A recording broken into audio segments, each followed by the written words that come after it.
약할 때 강함 대신에 나의 보배가 되신 주 나의 모든 것 주 안에 있는 보물. 오늘 이 예배를 가르치기에 합당하신 하나님 아버지, 지난 1월 한 달 동안에도 주님의 날개 아래 저희들을 넉넉히 품어주셨다가 2월 첫날을 맞이하여 이렇게 주님 앞에 나와 경배하며 찬송과 예배로 주님의 이름 높여드리게 하여 주시니 감사합니다. 주 앞에 나온 저희들 성령 하나님께서 이끄시지 아니하셨으면 이 자리에 나올 수 없었음을 고백합니다. 주께서 우리를 인도하시기에 이 자리에 나왔사오니 이 시간 주의 성령의 임재하심으로 이 예배당을 덮어주시옵시고 우리 어린이의 소미 예인에서부터 노년에 이르기까지 모든 하나님의 권속들을 성령으로 충만하게 도와주시어서 말씀을 들을 때에 살아계신 하나님을 만나게 도와주시옵소서.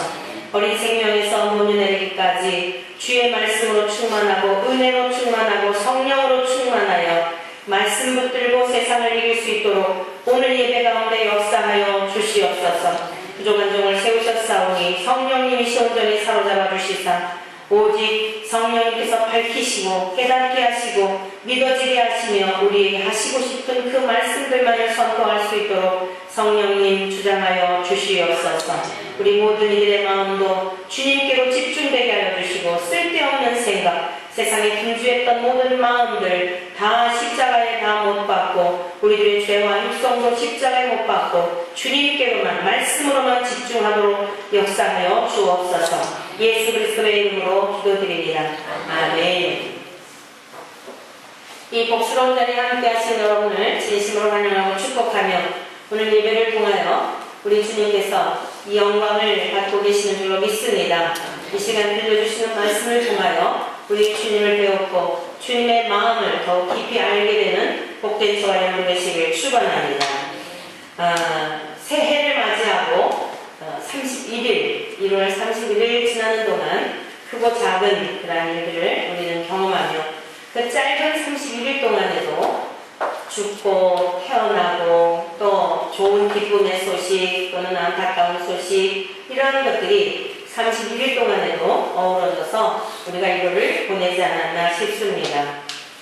우리에게 들려지는 기쁨의 소식들이야 더 바랄 것이 없겠지만 감사한 일이고 너무나 기쁜 일이며 우리가 소망하는 일들이지만 믿음의 가정들 안에 일어나는 크고 작은 일들, 사랑하는 가족들에게 닥친 건강의 문제, 또 재정상의 문제, 또 관계를 위한 어려움들 이라는 일은 우리들이 살아가다가 때로 신앙생활을 흔들리게 하는 그런 요인일 수도 있습니다. 사랑하는 가족들에게 불어닥친 갑작스런 질병의 문제로 인하여 왜 믿음의 가정들이 이러한 일들이 일어나지? 나는 나름대로 하나님을 사랑하노라고 사랑하며 주님 앞에 헌신하노라고 나름대로 헌신하며 살았는데 왜 이런 일들이 일어나지? 라고 생각하면서 자칫 하나님을 향해 원망하는 마음이 생길 수도 있고 또 주변에서 그런 어려움 당하는 이유들을 바라볼 때에 우리는 정죄하는 마음이 들 수도 있습니다. 저 사람의 신앙에 어떤 하자나 문제가 있어서 저는 하나님으로부터 징벌을 받는 것 아닐까라고 하는 그런 생각을 가질 수도 있습니다. 그러나 오늘 우리들이 이 땅에 살아가는 날 동안 이 잠깐뿐인 나그네 인생길에 여러 가지 일들을 만나지만 우리가 꼭 기억해야 할 것은 그 모든 문제를 만난다고 하여 하나님이 우리를 버리셨거나 하나님이 우리를 사랑하지 않으시거나 그런 것이 결코 아니다라고 하는 것입니다. 오히려 하나님께서 우리들을 사랑하시기 때문에 그러한 일들을 허락하셨고 그 일들을 통하여 하나님의 마음을 더 깊이 알게 되며 하나님과의 깊은 사랑을 경험하게 되는 그러한 때를 허락하셨다는 사실입니다. 어제 제가 옆에 있는 그 철쭉을 이제 주문을 해서 새해 봄을 맞이할 그런 좀 마음도 다짐하며 여러분들에게 또 우리 주님 앞에 암울한 이 시대에 우리 좀 마음도 밝고 기쁘게 하기 위해서 이렇게 철쭉을 주문을 했는데 화분을 가지고 오신 그분이 제가 이제 감기에 걸려서 원래 약속했던 날짜에서 좀 긴 날 오시라고 그랬어요. 그랬더니 그분이 오셔서 뭐라고 얘기를 하냐면 아니 목사님도 감기에 걸리십니까? 그러시는 거예요. 근데 이분도 교회를 다니다가 쉬고 계신 분이에요. 그래서 아이 그러면 목사도 감기에 걸리기도 하고 병에 걸리기도 하고 심지어 때가 되면 죽기도 합니다. 사실 저는요 소속히 하나님의 나라 천국에 가는 게 소원입니다. 그랬더니 에이 그런 말씀 마세요 그러더라고요. 그래서 그분이 왜 에이 그런 말씀 마세요 라고 했을까를 생각해 보았습니다. 두 가지로 생각이 들었어요. 에이 무슨 예수 믿는데 진짜 천국에 가는데 그것이 목적이 되어서 예수를 믿는 것일까 라고 하는 생각일 것 같았고요. 또 하나는 에이 아직은 자기보다 좀 제가 젊은 것 같은데 무슨 저렇게 천국을 소망하는 것일까 라고 하는 그런 생각에서 그렇게 말씀하시지 않았나 싶습니다. 첫 번째 생각을 제가 하게 된 것은요, 만약 그분이 우리 신앙의 여정의 결국 믿음의 끝자락이 천국이라고 한다면 절대 신앙생활에서 중도에 탈락하지 않았을 것입니다. 교회를 다니다가 안 다니는 이유가 있으시더라고요. 안 다니는 이유가 뭐겠어요? 교회를 다니다가 뭐 누구 때문에 상처를 받았다든가 누구를 보니까 비입장이 상했다든가 뭐 이런 이유들 아니겠습니까? 여러분 우리 주 예수님을 전심으로 믿고 회개하고 하나님께로 돌아온 사람에게는 하나님이 성령을 선물로 주시는 줄로 믿습니다. 성령을 선물로 받은 사람은요 때밀어도 안 나가요. 때밀어도 교회를 안 나간다는 게 아니라 하나님의 사랑에서 멀어질 수가 없습니다. 어떤 방법으로든지 하나님께 꼭 붙어 있어서 아니 하나님이 붙들고 계세요. 빠져나가지 못하도록 꽉 붙들고 계시기 때문에 아무리 우리가 인생에 어려움을 당하거나 누가 무슨 내 마음에 상처를 주었거나 시험 들 만한 일이 있어도요 주님과 나와의 연합된 관계가 절대 멀어질 수가 없습니다. 그래서 이러이러한 이유 때문에 내가 하나님을 안 믿어요, 예수님을 안 믿어요. 물론 교회야 이 교회 저 교회 오게 다닐 수는 있겠죠. 교회는 안 나가지만 나는 하나님을 믿습니다 라고 하는 일도 많아요. 그런데 사실 그 말도 가만히 생각해 보아야 합니다. 우리가 하나님을 사랑하면요 이 예배라고 하는 것은 복을 받기 위한 것이 아니라 주신 바 은혜가 너무 감사해서 그래서 나가서 하나님의 이름을 높여드리는 게 예배입니다. 여러분 믿습니까? 예배는요 복을 달라고 가는 게 아니에요. 나 같은 죄인을 구원해 주신 은혜가 너무도 감사해서 그 은혜는요 우리가 세상에서 당하는 고난이나 세상에서 사람들로 받는 상처나 그것과는 더 비교가 안 되는 겁니다. 그래서 하나님 앞에 예배를 드리는 힘으로 나타나기 때문에 진짜 내가 성령의 인치심을 받아서 주님과 연합된 관계인가에 대한 물음을 받아봐야지 내가 누구 때문에 교회를 안 나간다 무슨 목사 때문에 그렇다 무슨 교회를 봐라 이런 거 한번 깊이 생각해 보아야 합니다. 진짜 내가 주님과 연합된 사람인가? 하나님께서 나에게 성령을 보내주셔서 성령님이 나와 함께 하시는 거듭난 사람인가? 그것을 점검해 보아야지 그것이 아니라면 하나의 핑계일 수밖에 없는 것입니다. 그래서 오늘 우리가 목사도 감기에 걸리고 또는 몸에 병이 들 수도 있고 생명의 수가 다 차면 하나님이 원하시면 가는 것 어디로 가요? 우리를 지으신 하나님 아버지 품에 영원한 품에서 안식을 누리는 것 여러분 이것이 신앙의 목적인 줄로 믿습니다. 만일 여러분들이 신앙의 목적이 조금 아까 소개해드린 그분처럼 교회를 다니면 아프지도 않고 또 목사니까 남들보다 믿음이 특심해서 목사가 되었다고 생각하지 않겠어요? 그러니까 목사는 더 오래 살아야 되고 더 잘 돼야 되고 또 교회를 다니는 사람들은 안 믿는 사람보다 더 잘 돼야 되고 그 목적 때문에 교회를 다닌다고 생각한다면 그런 생각을 가질 수 있고 무병장수하고 형통하고 세상에서 성공하고 그러기 위해서 교회를 다니는 것이 목적이라고 생각한다면 정반대적 상황이 있을 때에 실족하게 되고 시험에 들게 되고 어떤 사람들처럼 그리스도의 사랑에서 멀어질 수 있다는 것입니다. 그래서 오늘의 이 말씀을 통하여 어려운 일을 통한 하나님 사랑이라고 하는 제목으로 우리는 크고 작은 문제들을 만나게 되는데 그러한 중에서도 오히려 하나님은 더 크신 사랑으로 우리들에게 사랑을 나타내시고 계시다는 사실을 오늘 말씀을 듣는 중에 여러분들이 확신을 가지시고 더 주님께 바짝 가까이 다가가는 저와 여러분이 되시기를 축원합니다. 그 세 가지로 말씀을 듣고자 하는데 우리 인생길에 크고 작은 문제들, 여러 가지 문제들, 때로는 여러분들이 정말 버겁다고 생각하는 문제들 만날 수 있습니다. 그러나 기억해야 될 것은 절대 감당할 시험 외에는 허락지 않으시는 분이십니다. 그러므로 이 믿음을 가지시고 첫 번째 우리가 어려운 일을 당할 때 어떠한 믿음의 태도를 가져야 하냐면 인내로서 신앙의 경주를 하시기를 축원합니다. 인내하는 겁니다. 어려운 일을 당할 때 여러분들의 마음에 낙심하거나 여러분들의 마음에 우울감을 갖고 하나님에 대하여 불신앙적인 이러한 태도를 보일 것이 아니라 절대로 인내로서 끝까지 신앙의 경주를 하는 것입니다. 본문 말씀 히브리서 22장은 앞부분에 있는 말씀 11장에 대한 말씀을 쭉 하신 다음에 12장 첫 번에 뭐라고 말씀하고 있냐면 이러므로라고 시작을 하고 있습니다. 그러니까 앞에서 무엇인가를 쭉 말씀하시고 난 다음에 너희들이 들었느냐? 너희들이 들었다면 그러므로 이러므로 너희들은 이러해야 한다 라고 하는 말씀으로 시작하고 있는 것이에요. 그렇다면 오늘 이 히브리서 12장의 말씀을 이해하기 위해서는 11장의 어떠한 내용의 말씀들을 하나님께서 말씀하셨는지 앞부분의 내용을 잠시 우리가 살펴볼 이유가 있습니다. 히브리서 11장은 일명 믿음의 장이라고 하기도 하지요. 많은 믿음의 선진들, 앞서간 믿음의 선진들의 발자취에 대하여 이제 이 히브리서 기자는 기록하고 있습니다.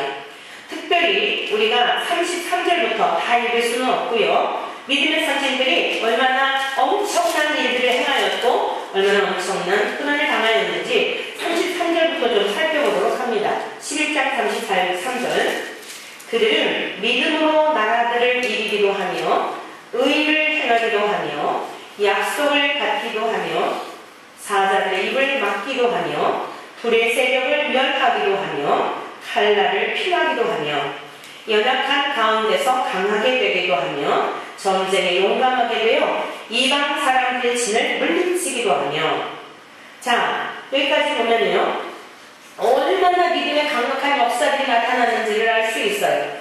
앞서 많은 믿음의 선진 아브라함과 이삭과 야곱과 쭉 믿음의 선진들에 대한 이야기를 나열하면서 이제 아벨에서부터 최초의 아담과 하와를 통하여 태어난 그 첫 아들 가인과 그 다음에 이제 찾아가 아벨인데요. 아벨이 믿음으로 제사를 드리게 되면서 순교를 당하게 돼요. 하나님 앞에 온전한 예배를 드리고 있나요? 믿음으로 드린 그 예배 때문에 형님한테 맞아 죽습니다. 이제 이 첫 순교에서부터 계속 그 믿음의 후대들이 어떠한 고난의 여정을 믿음을 지키기 위해서 어떠한 믿음의 여정을 지나왔는지에 대한 것을 쭉 나열하고 있는데 그들에게 나타난 이 믿음을 붙들고 살아가는 삶이 얼마나 대단했는지 불의 세력들을 멸하기도 하고 사자의 입을 막기도 하고 나라들을 이기기도 하고 여러분 믿음의 역사들의 그 모든 발자취들이 엄청나잖아요. 대단했지 않습니까? 그런데 이건 너무나 막 신나는 장면이지요. 적군들을 물리치고 믿음의 사람들을 대적할 때에 믿음으로 그 상대방들을 다 물리친 사건들이니까 막 듣기만 해도 신나는 내용 아니겠습니까? 그런데요. 자, 35절 여자들은 자기 죽은 자들을 부활로 받아들이기도 하며 또 어떤 이들은 더 좋은 부활을 얻고자 하여 심한 고문을 받되 구차히 풀려나기를 원하지 아니하였으며 자 보세요. 아직부터 어떻게 아주 극명한 대조를 이루고 있어요. 믿음으로 말미암아 불의 세력도 멸하고 사자입도 봉하고 막 나라들을 이기기도 하고 강력한 엘리야 선지자라든가 다니엘이라든가 다윗이라든가 여러분 막 주변국의 싸움에 나갔을 때 싸움에서 이기고 심지어 종살이를 하면서도 나라의 영향력을 막 미치게 되고 이런 엄청난 일이 있었잖아요. 근데 그런 좋은 우리들이 볼 때 우리들이 바라는 그러한 부분들만 있었다는 것이 아니에요. 예수님을 믿는다는 이유 때문에 고문을 받으며 옥에 갇히기도 하며 말할 수 없는 핍박과 조롱과 멸시를 당하였지만 후차하게 비겁하고 비굴하게 감옥에서 풀려나기를 바라거나 그러지 않았다는 거예요. 사랑하는 성도 여러분들이요. 믿음의 거절이라고 하는 것은 초자연적인 놀라운 기적도 일어나지만 아무런 기적이 나타나지 않으면서 오히려 세상에서 버림을 당하고 조롱을 당하고 멸시를 당하고 심지어 감옥에 처 넣어지기까지 하는 그런 상황이 있지만 참 삶을 사는 것이 아닌 줄로 믿습니다. 뿐만 아닙니다.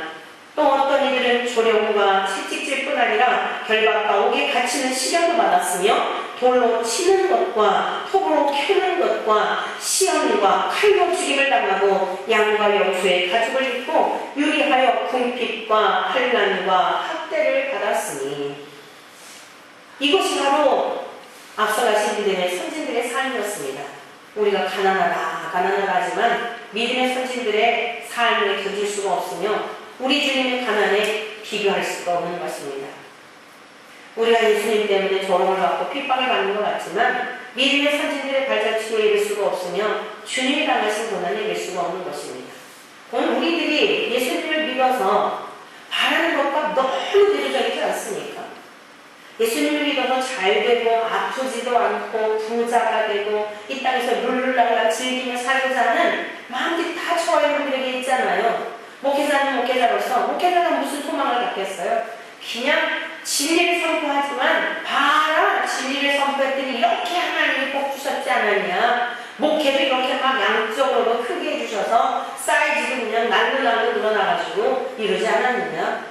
여러분 막 돌덩이가 떡덩이가 돼서 그냥 막 먹으면서 많은 사람들에게 나눠주면서 이 기적을 행하고자 하는 이런 욕망들이 목회자들에게 없을까요?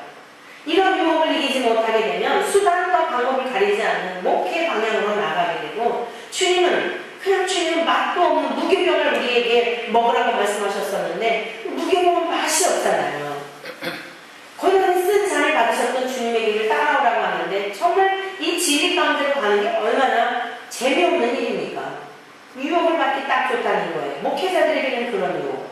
여러분들에게 있어서는 어떤 유혹이에요? 내가 이렇게 헌신하고 내가 이렇게 봉사하고 내가 이렇게 주기까지 내가 몸이 느슨하잖아 충성했으니 하나님께서 무엇인가 나에게 보상해 주시기를 바라는데 그 보상이 뭐예요? 물질의 보상, 건강의 보상, 우리 가족들의 안녕의 보상, 우리 아이들이 성공해가지고 그냥 봐라 내가 이렇게 열심히 넣었더니 하나님께서 우리 가정에 이렇게 복을 주셔서 이렇지 않느냐라고 하는 그런 막 좀 아주 좋지요. 간증하고 싶은 마음. 내가 열심히 믿었더니 이렇게 했다고. 그런데 여기 굉장한 함정이 있습니다. 여러분 주인공이 누구예요? 내가 열심히 충성하였더니 내가 열심히 봉사하였더니 여러분의 구원은 내가 주와 내가 아닙니다. 내가 열심히 무엇을 하여서 구원을 얻는 것이 아니라 내가 무엇을 열심히 하였기 때문에 세상에서 다 보상을 받고 살아가는 것이 아니라 오직 예수 그리스도의 은혜로 오직 예수 그리스도의 공로로 우리가 생명을 얻는 것이며 그 생명은 하나님의 나의 현재도 하나님이 나의 주님이 되어 가라하면 가고 서라하면 서고 그만 살고 오라하면 주님께로 가는 것이며 몸 좀 아프다 하면 또한 주님 앞에도 순복하는 것이며 여러분 이미 소유가 내 것이 아니요 주님의 것이 되었기 때문에 저와 여러분들은 죽은 자로 예수님의 명령을 따라 살아가는 것 이것이 신앙인들이 가야 할 발자취라는 사실을 명심하시기를 축원합니다. 타락한 이 세대가 얼마나 우리를 필요하는지 모릅니다. 너 믿는 믿음이 진짜 제대로 된 믿음이냐? 너 지금 하고 있는 것이 진짜 제대로 지금 가고 있는 방향이기 때문에 그런 결과들이 있느냐? 네가 뭔가 하자가 있어서 네가 뭔가가 목회를 잘못하고 있기 때문에 자꾸 마귀는 우리를 참수합니다.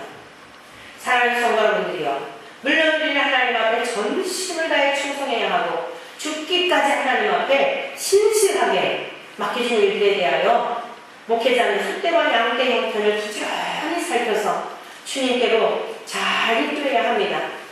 때를 따라 양식을 먹여주는 신실한 종이 되어야 합니다.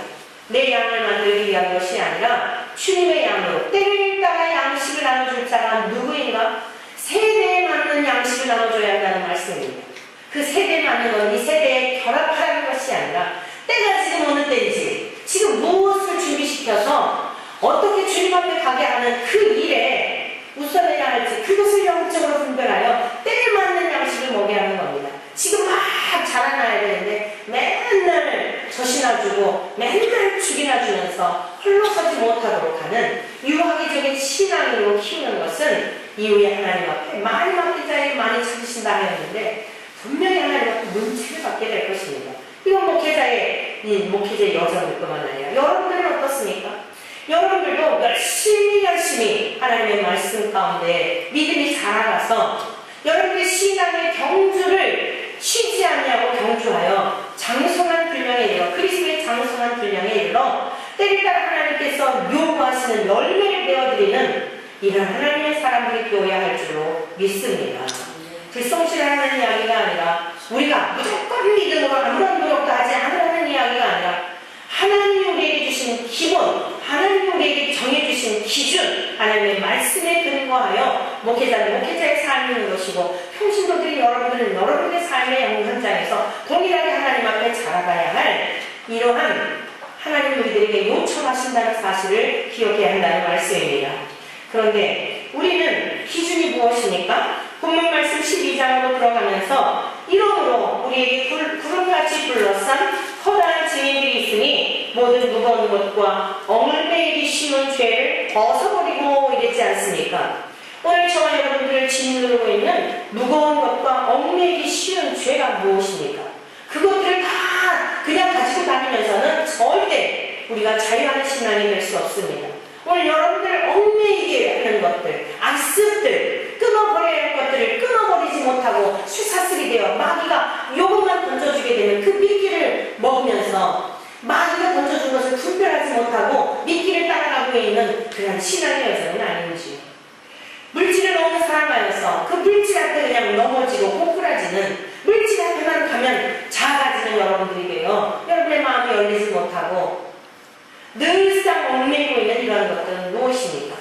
얽매이기 쉬운 것과 우리의 죄를 벗어버리지 않으면 신앙에 경주하는 데 달려갈 수가 없는 것입니다. 여러분 달리기 선수들을 보십시오. 팬티 하나만 입고 달리는 거 보지요. 그들이 왜 팬티만 입으면 창피한 거 모를까요? 이제는 다 그리고 달리기 육상 선수들은 그러려니 하니까 그렇지만 사실 좀 창피한 노릇입니다. 안 그래요? 달리기 선수들 팬티만 입고 하는 거, 운동선수들 팬티만 입고 하는 거, 그거 창피한 거예요. 그런데 워낙에 스포츠 경기는 그렇게 한다라고 인식이 됐으니까 목욕탕이랑 다 벌고 벗는다라고 하는 것처럼 지극히 당연하게 여긴 거죠. 근데 왜 우리는 그 모든 것을 다 좋게 여길까요? 운동 경기는 다 되도록이면 가볍게, 되도록이면은 이 좋은 경기를 얻기 위해서 가볍게 하기 위하여 다 벗어버리고 그리고 경주하지 않습니까? 이 땅에서의 운동 경기도 그러하거늘 영적인 신앙의 경주는 어떻습니까? 덕지 이것저것 다 우리가 그걸 짊어지고 가려니 신앙의 경주 쉬운 건 아닙니다. 오늘 여러분들을 짓누르고 있는 것이 무엇이며 여러분들의 마음에 웅크리고 있어서 그것을 벗어버리지 못하여 앞으로 달려가지 못하고 맨날 변명하고 합리화하게 하는 그러한 것들은 무엇인지 오늘 우리 주 예수 그리스도의 십자가 앞에 여러분들의 그 무거운 것과 죄의 늘 노예가 되어 벗어버리지 못한 악습들을 다시 가지고 가지 마시고 주님 앞에 못 박으시기를 축원합니다. 그래서 우리가 이제 바라보아야 할 대상은 무엇입니까? 2절에 말씀하고 있지요. 믿음의 주요 또 온전하게 하시는 이인 예수를 바라보자. 우리 주 예수님은 십자가에서 완전히 발가벗기셨습니다. 완전히 33세 청년의 그 나이에 모든 것을 다 발가벗겨지신 채 그 수치와 조롱과 모욕을 당하신 것입니다. 저와 여러분들이 이 방향성이라고 하는 게 매우 중요한데 이제 우리가 얽매이기 쉬운 것과 무거운 죄를 다 벗어버린 다음에 우리 주 예수 그리스도의 십자가에 다 못을 받고 주님이 목표가 되어서 주님만을 바라보면서 달려나가야 하는 것입니다.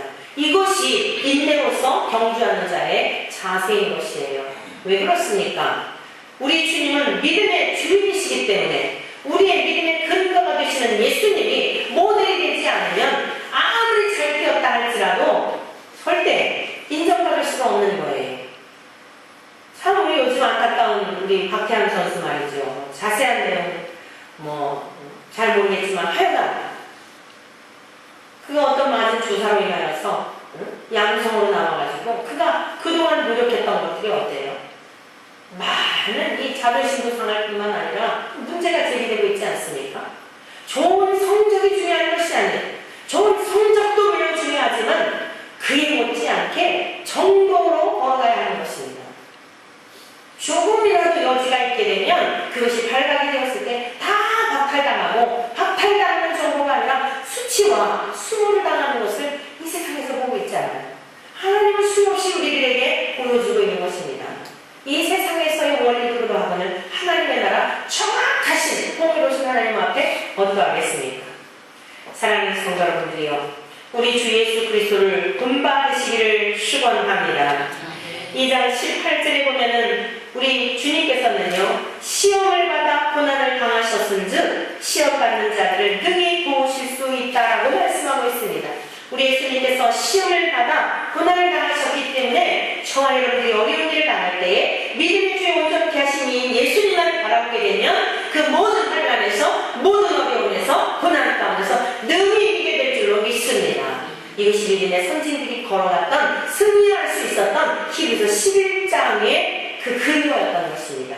오직 예수님을 목표하며 달려가게 되니까 예수님이 승리하신 것처럼 제자들도, 사도들도, 모든 믿음의 선진들, 오늘 이 11장에 많은 믿음의 위인들을 기록하고 있는데 그들이 걸어갔던 그 발자취를 이제 주님 우리들에게도 초청하고 계신 것입니다. 사랑하는 성도 여러분들이요, 이제 우리가 어려운 일을 당할 때에 특별히 어디에 주의를 해야 되냐면 5절 말씀을 좀 함께 보시겠습니다. 자, 5절 중반절에 내 아들아 주의 징계하심을 경히 여기지 말라 이렇게 말씀하셨어요. 특별히 우리가 어려운 일을 당할 때에 그걸 가볍게 여기서는 안 됩니다. 에휴, 다 그런 거야 라고 혹시라도 가볍게 여기는 이런 태도를 갖는 것은 금물입니다.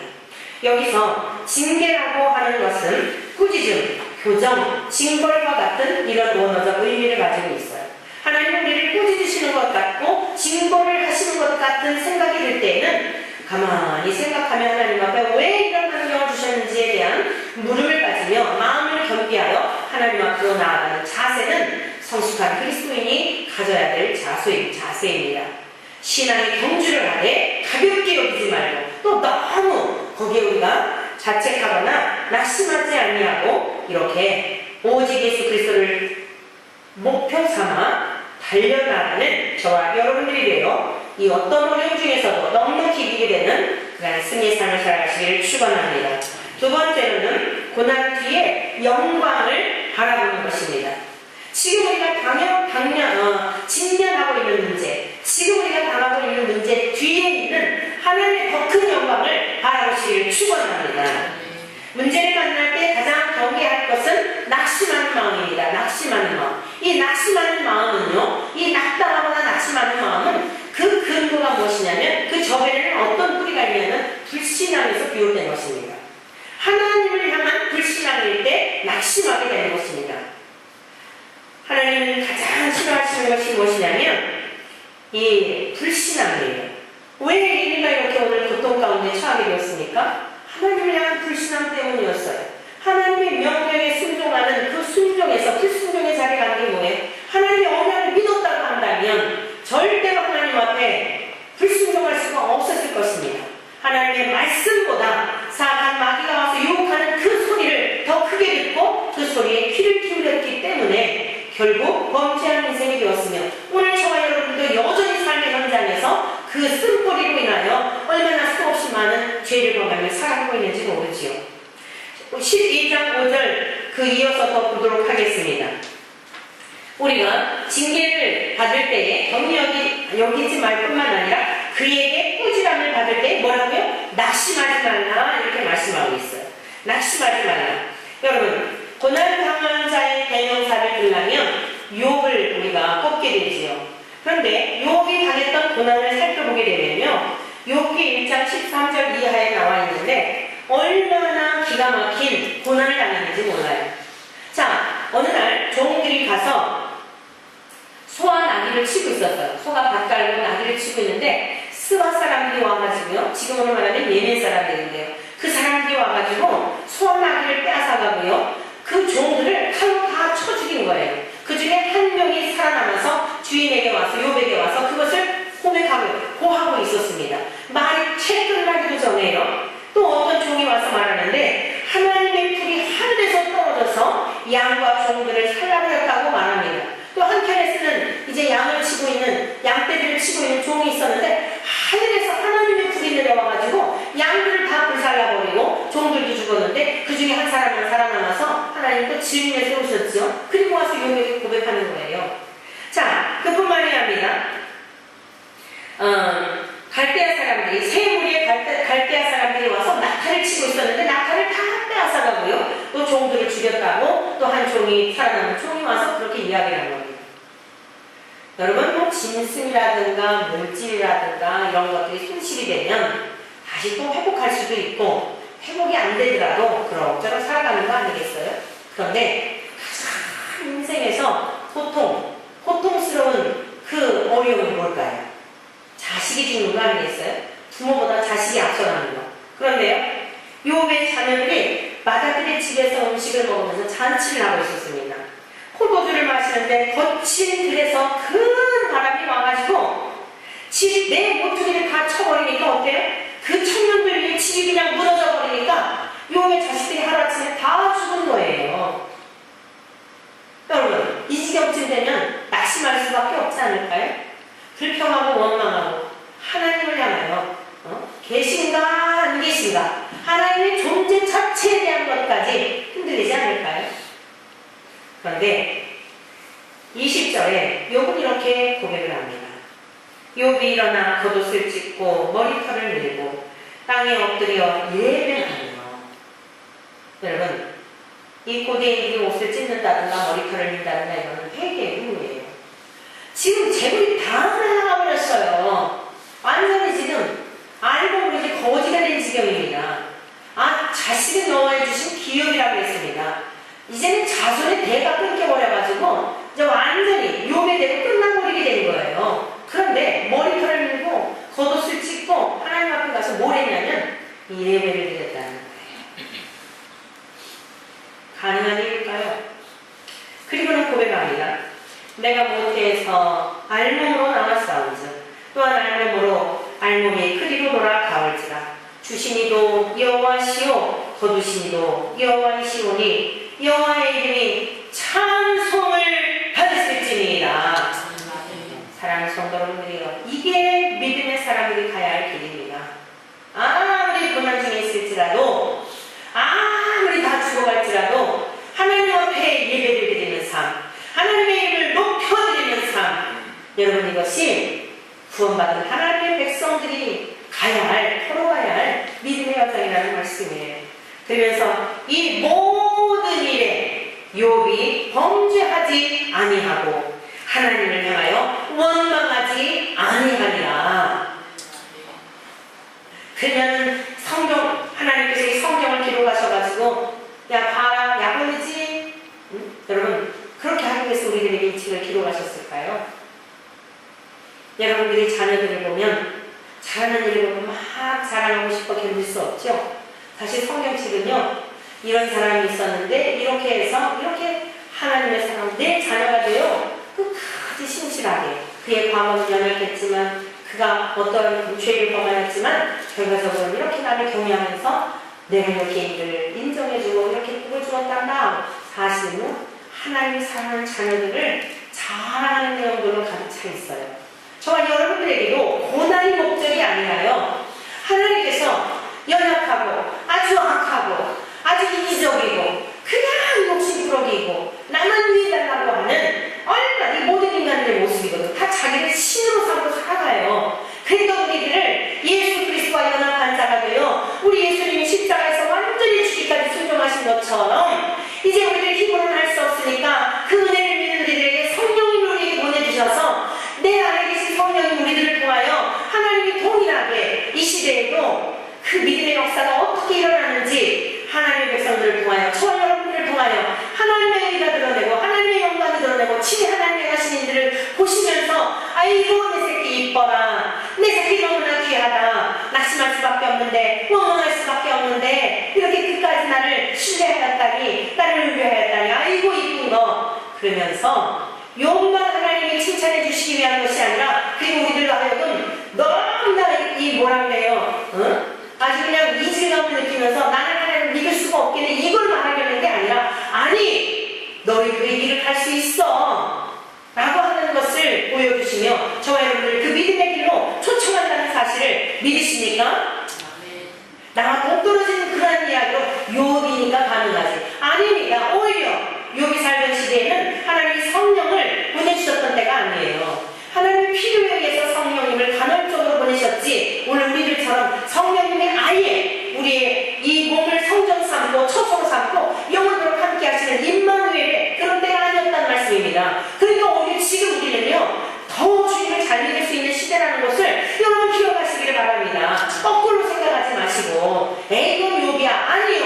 욥이 항상 성령이 함께 하시지 않는데도 불구하고 이렇게 그 믿음의 정절을 지키며 살아갔건을 오늘 이 시대는 하나님 우리들에게 성령님까지 보내주셔서 내 힘으로 내 의지로 안 되니까 주님은 나를 통하여, 아니 보내주신 성령님을 통하여 흘러가게 하시는 그 믿음의 능력으로 해가게 하시려니 주여 더욱 감사합니다. 아무리 힘들고 어려운 일을 만날지라도 능히 이길 수 있음을 믿습니다. 하나님을 경외하는 저와 여러분이 되시기를 축원합니다. 이제 더 기가 막힌 게 뭔지 알아요? 욥의 몸에 악창이 났습니다. 그런데도 불구하고 신앙의 정절을 부인하지 않으니까 사탄이요, 이 시험했던 사탄이 와서 욥의 몸에 악창이 나게 되니까 기와장으로 그냥 박박 긁으면서 잠을 잘 수 있겠어요? 온몸의 끝부터 발끝까지 온몸이 괴로우니까요, 잠잘 수가 없는 거예요. 그런데 심지어 이제 아내까지 조롱을 합니다. 뭐라고 얘기를 하냐면요, 당신이 그래도 당신의 온전함을 굳게 지키겠소? 하나님을 욕하고 죽으시오. 하나님을 욕하고 죽으라는 거예요. 당신이 믿는 하나님이 있다고 한다면 당신이 이 지경이겠어? 우리 아이들이 이렇게 한꺼번에 다 그랬겠어? 여러분, 부부는요, 돕는 배필로 지으신 거예요. 믿습니까? 서로의 낙함을 보완해주고 정말 어려울 때에, 그때에 구멍나 있을 때에, 그 사람의 마음이 더러울 때에, 어려울 때에 그것을 위로하라고 하나님이 붙여주신 한 몸입니다. 믿습니까? 근데 그 아픈 부분을 하리면서 송곳으로 찌르면서, 여러분 그래도 하나님의 사람들은요, 설령 여러분들의 부부관계에 그런 부부 정말 맞아요. 우리 신랑은요, 내가 어려울 때는요 더 그냥 고춧가루를 뿌려요. 낙심하지 마십시오. 그때마다 여러분들은 무엇을 기억해야 되냐면, 맞습니다. 내 진짜 신랑은 주님뿐입니다. 그때도 여러분 은혜의 자리인 거예요. 맞습니다. 가짜 신랑이죠. 이 땅에 살아가면 잠깐 만나게 하신 아내일 뿐입니다. 남편일 뿐입니다. 주님, 주님을 경외합니다. 이 마음에 어떤 육체적인 그런 하나님 가장 의지할 만한 대상이 이 사람에게서도 내가 위로를 받지 못할 때에 오히려 이 상황을 보면서 나의 진짜 참신하신 예수님이 편함이 없고 친실하시고, 내가 이렇게 부족함에도, 내가 이렇게 실수투성임에도 불구하고, 내가 나를 봐도 참 마음에 들지 않는데도 불구하고 주님은 영원토록 나를 사랑하시고, 나의 사랑 나의 어렵고자 일어나서 함께 가자, 잘 참았다, 이제는 고난도 그치고 기도 그치고 겨울도 지나고 내가 너를 데리러 올 때가 이제 이럴 텐데, 주님 누가 나를 향하여 그런 고백을 할 수 있을까요? 주님 고맙습니다. 여러분, 그랬어요. 믿음의 사람 이래도 감사 저래도 감사, 낙심하지 않으라고 흔들리지 않는 줄로 믿습니다. 주님만 바라보면서 나아가시기를 축원합니다. 그러나 여러분, 되도록이면 부부는 뽑는 게 필요해요. 연약할 때일수록 한 몸이 되어서 위로해주고 격려해주고, 내 책임은 없는지, 내가 할 부분을 다 하지 못하여서 이런 지경이 된 것은 아닌지, 이렇게 돌아보는 것이 이게 성숙한 그리스도인의 모습입니다. 왜 그런지 아십니까? 나중에 하나님은 각자 몫을 찾으시기 때문이에요. 오늘 여러분들 성도들은요, 목회자의 돕는 대필들입니다. 이 부부지간만이 아니라 여러분들도 돕는 대필이에요. 목회자를 볼 때에, 목사님 이런 부분이 너무 참 취약해. 그게 여러분들이 보완하라는 거예요. 그게 돕는 대필에서 할 일이에요. 그런데 그 돕는 대필의 역할을 하지 않으려고 맨 목사님은 왜 이럴까? 장로님은 왜 이럴까? 집사님은 왜 이럴까? 권사님은 왜 이럴까? 소망이 없는 것입니다. 여러분들에게 누군가의 부족한 것들이 보여지거든, 아하, 저 부분을 내게 보완하라고 그것을 내게 은사로 주셨는가 보다 라고 생각하셔서 목회자의 돕는 대필로 붙여주신 성도들은 목회자의 연약함을 잘 보충해 주시고, 저를 위해서 더 기도해 주시고, 제가 미치지 못하는 부분을 더 잘 여러분들이 보완하여 주셔서 하나님께서 주신 이 예배당을 통하여, 이 교회를 통하여, 성전을 통하여 하나님의 나라가 확장되어서 가는 일에 존귀히 쓰임받고, 이 예배 하나님 앞에 갔을 때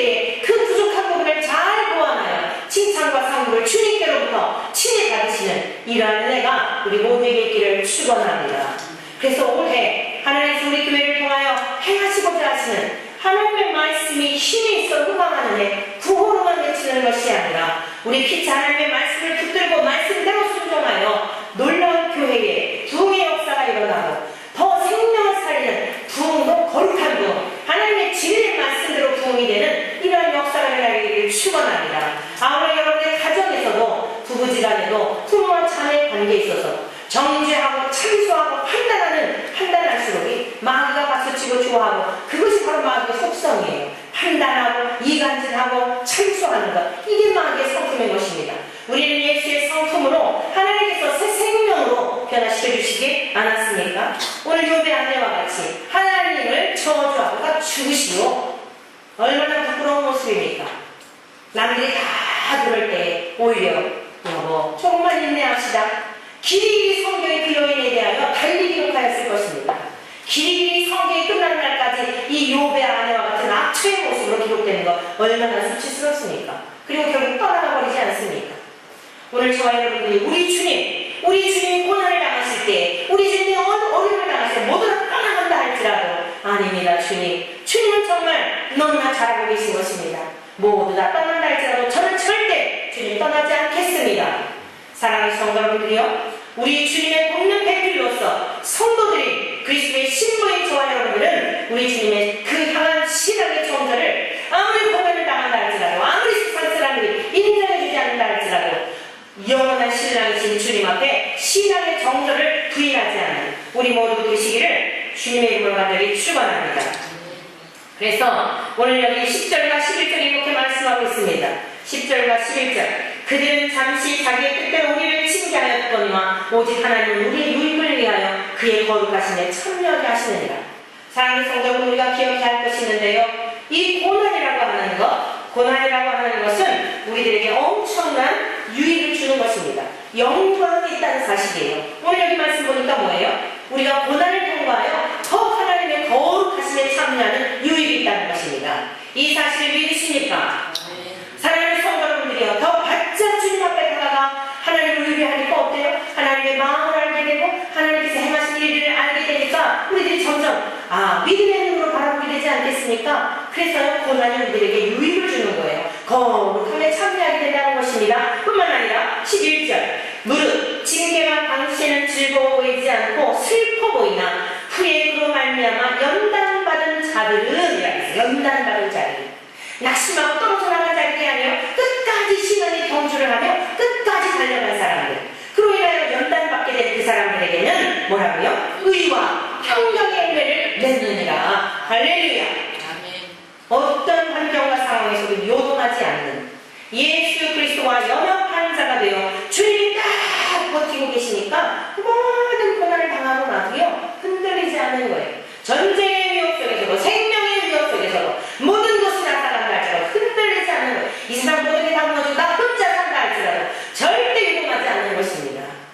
사랑하는 성도 여러분들이요, 고난은 반드시 우리에게 유익이 있다는 사실을 기억하시면서 잠시 잠깐 받는 고난은 장차 우리에게 나타날 영광과 좋게 비교할 수 없음을 기억하시면서 고난의 때 잘 인내하시며 신앙의 경주를 게을리하지 않기를 주의 이름으로 축원합니다. 세 번째 기억해야 될 것은 하나님의 사랑에 대한 확신을 갖는 것입니다.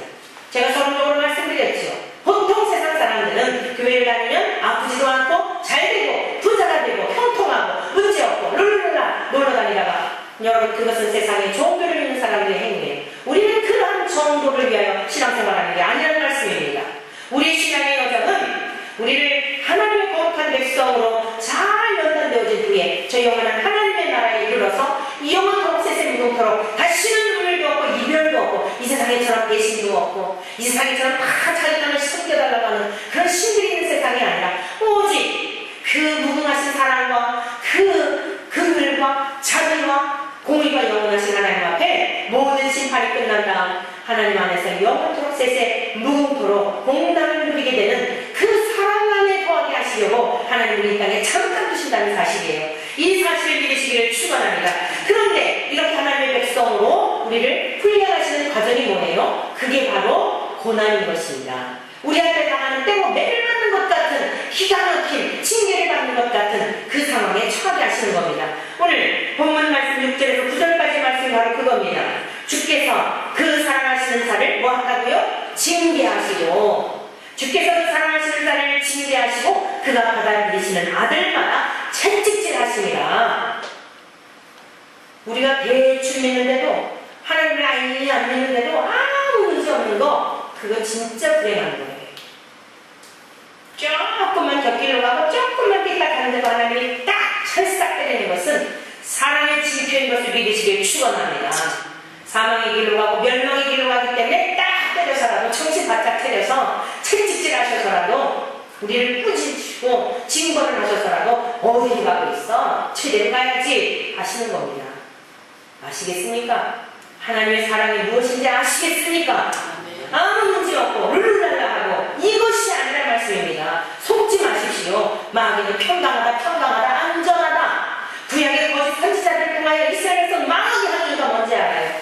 평강하다 잘하고 있다.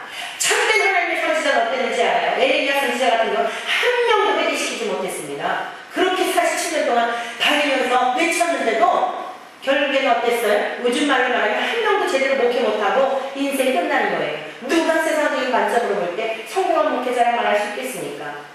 이게 앞서간 선진들의 모습이었습니다. 근데 마귀는 어때요?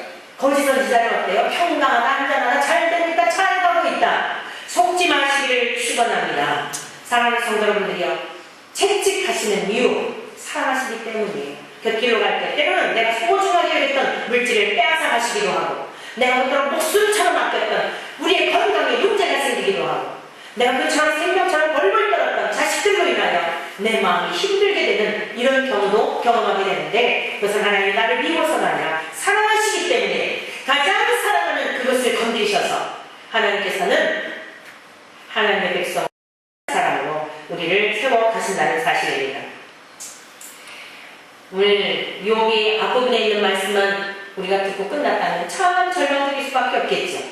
하나님께서는 그 사랑하시는 자에게 사생자가 아니라, 하나님의 사생자는 기업이 없는 거예요. 아버지의 기업이 없습니다. 그런데 아들은 어때요? 친아들은 어때요? 기업이 있는 겁니다. 욥의 인생의 여정을 보십시오. 그렇게 하나님께서 믿고 신뢰하였더니, 욥이 하나님을 믿고 신뢰하였더니 하나님도 욥을 믿어주시고 신뢰하셨더니 어땠어요? 42장에 있는 말씀, 욥기 42장 10절 이하에 있는 말씀을 우리 함께 보시면서 오늘 말씀을 맺도록 하겠습니다.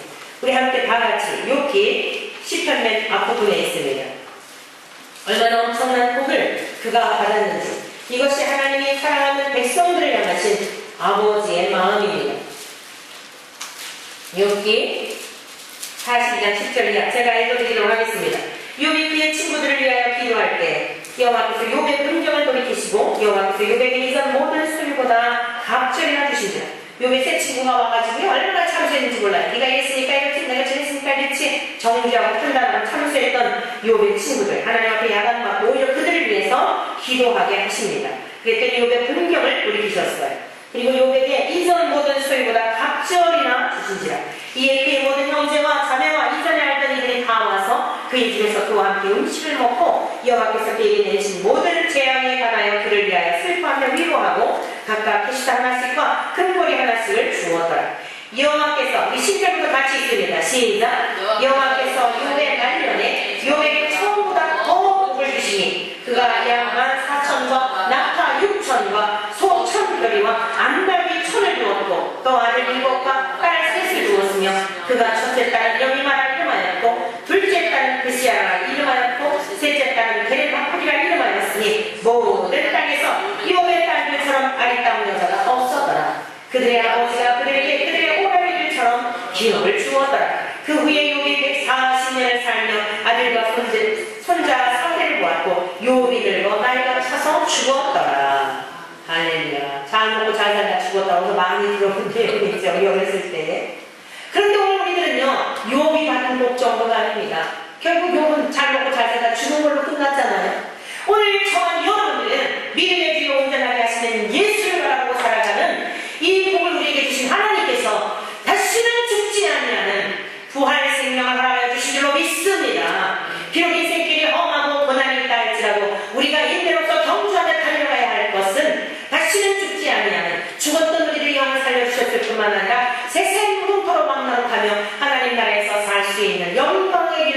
우리들을 인도하여 주셨으니 더 이상 무엇을 바라겠습니까? 비록 이 땅에서 잘 먹고 잘 살다 죽는 삶이 아니라 할지라도 유비 받았던 이 복이 우리들에게 아니라 할지라도 여러분 더할 나위 없이 하나님의 나라의 모든 상급을 유혹을 이어받을 수 있는 이 복스러운 자리에 저와 여러분들을 하나님께서 불러주셨고 자녀 삼아주셨음을 기억하셔서 오늘 여러분 인생길에 어려움이 있을 때 낙심하지 말고 불평하지 말고 가볍게 여기지 말고 끝까지 저 천성에 이를 때까지 감사함으로 신앙의 경주를 열심히 경주하여 모두 다 승리함으로 하나님의 기쁨이 되고 자랑이 되는 우리 모두 되시기를 주님의 이름으로 간절히 축원합니다. 예수 어린 양 존귀한 이름 예수 어린 양 존귀한 이름 십자가 죄사하셨네 주님의